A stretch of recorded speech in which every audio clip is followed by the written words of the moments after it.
What's up, family? This is Keon with Executive Custom Landscaping, and we back with another video. Alright, it's one of those quick topics, alright, but I think it's one of the important topics.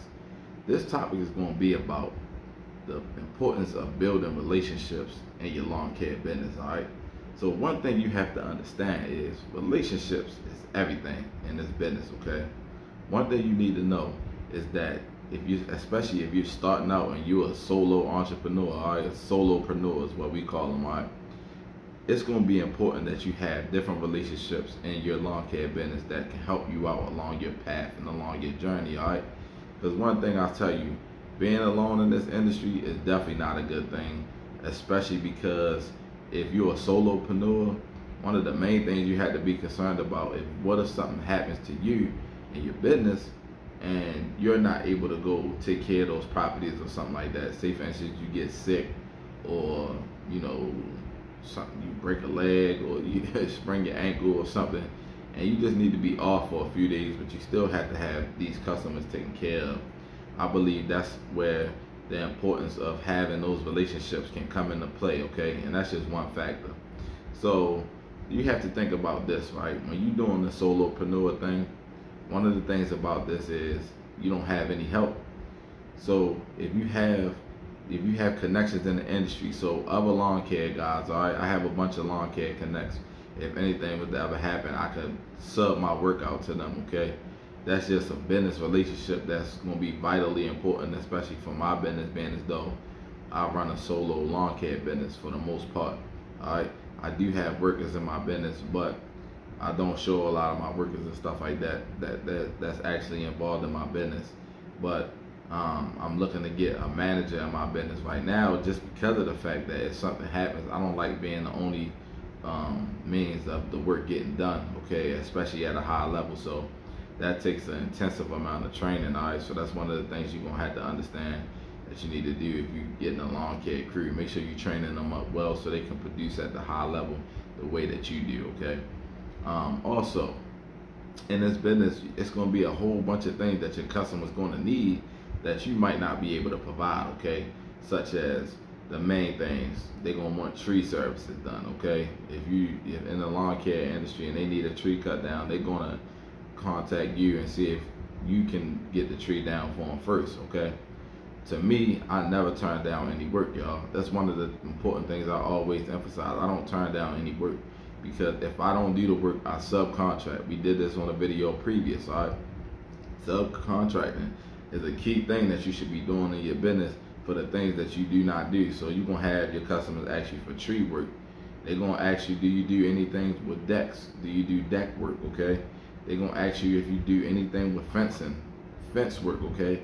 All these type of connection, concrete work. Do you do any concrete? Driveways, walkways, all different kind of pads, all these type of things, okay? And that's going to be one of the important things that you need to have in your business established is the subcontractors, okay? Because you should never be turning down this work. To be able to make any kind of profit or any kind of money off of the business, being as though you didn't have to do the work, it's still profitable in your business, okay? So even if you just take a 10% or a 5% upcharge on whatever that subcontractor charges the customer, you're still putting that money in your pocket, okay? And you're not losing a blank, and you're just looking like the person that they can contact to get these services done, all right? So mind you, what I always tell my customers is, with the subcontractors, I always tell them that they're in my company, okay? They're different branches of my company. I have a tree side of my company. I have a concrete inside of my company. I have a patio side of my company. I have a fencing side of my company, okay? And so as far as the customer needs to know, these people are working for you, okay? So I particularly always ask them if they subcontracting to not wear their logos and stuff on their gear. If they can just wear regular clothes for that day while they working with that customer, because I want that customer to always be understanding that these are contractors in my business, okay? One thing I've learned about subcontracting though is speak with your subcontractor prior to getting to these customers, okay? so that they're not giving the customer any pricing. You should be giving the pricing. That they're not having direct conversations with, with the customers, because customers will try to talk with them, and they'll try. I've seen contractors go in and undercut the person that brought them to the contract. All they do is they'll say whatever, and then afterwards they'll go back to that customer and try to get that customer on their own, being as though they can cut out your pricing, like cut out the middleman. Okay, so it's different pros and cons to having contractors. All right, so you just need to find a good set of contractors, some subcontractors that's willing to work with you. Now, if they have logos on their trucks and things like that, there's nothing you can do about that. That's not nothing major. I just ask that they don't have conversations about. All they know is they work for Executive Cuts Landscaping. All right, so that's the main thing. Hold up a second.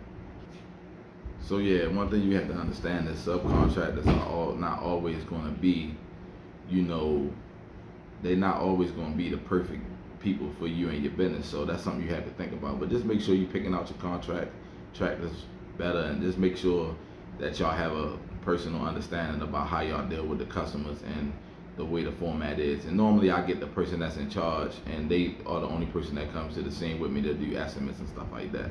And we working under the same branch as far as they're concerned. All right, so that's that's how you deal with the subcontractors.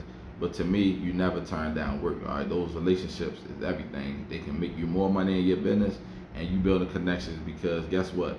If you give that contract to work, anybody that's asking for something that you're involved in, it won't be any problem for them to say, okay, I'll do the same thing for you. All right.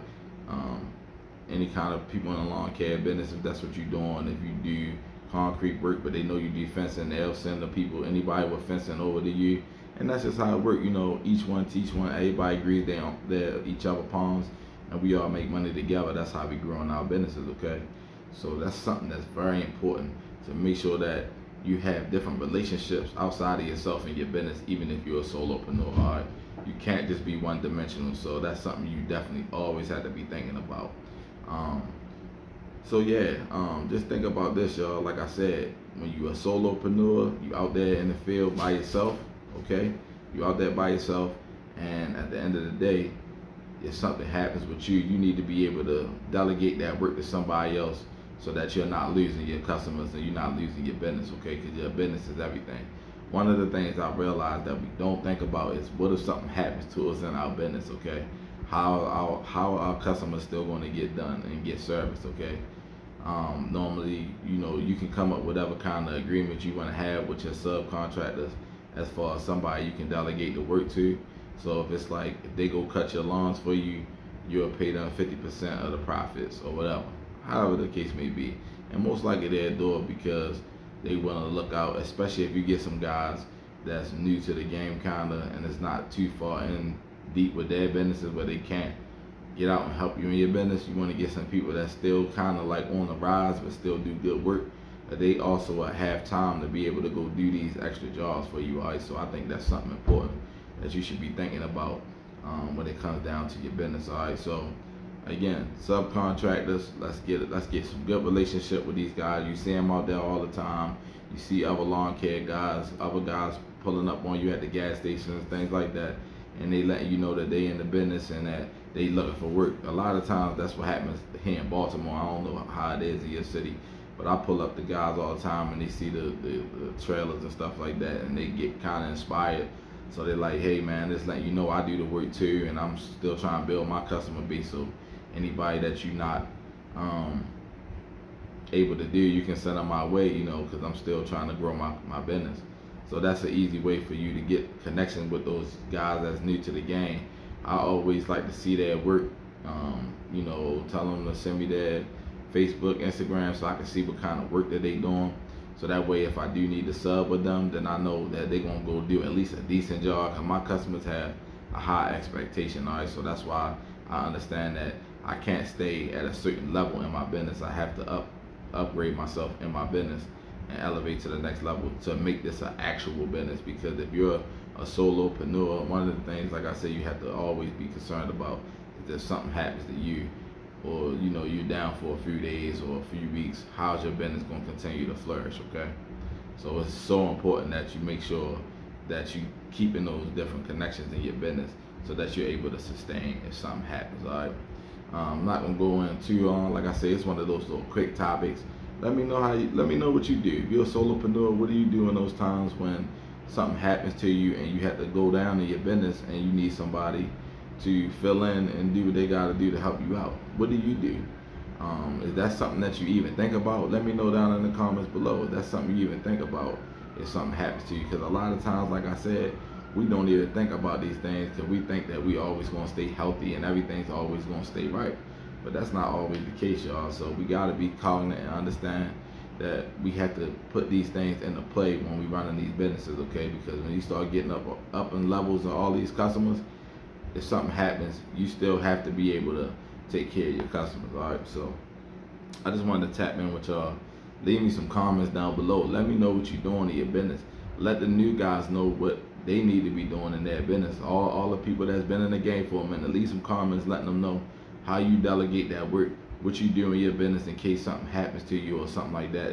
Especially if you're a solopreneur, even if you've been in the game for a few years, you understand that anything can happen to you. So what kind of things do you have in play, especially if you're a solopreneur or any part of your business? How do you have managers?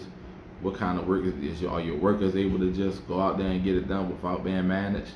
Anything. Like, I just want to know how you just handling your business. All right, if it's your first time to the channel, hit that like and subscribe button. All right, we appreciate y'all helping the channel grow. And again, like I said, we're going to keep these topics going because this is the important stuff that we need to know behind the scenes. Mine is just doing the work out here, because it's very important that we understand how to run the business side of the business, okay? Not just doing the work. All right, so I appreciate y'all. I'll see y'all the next one. Talk to you soon.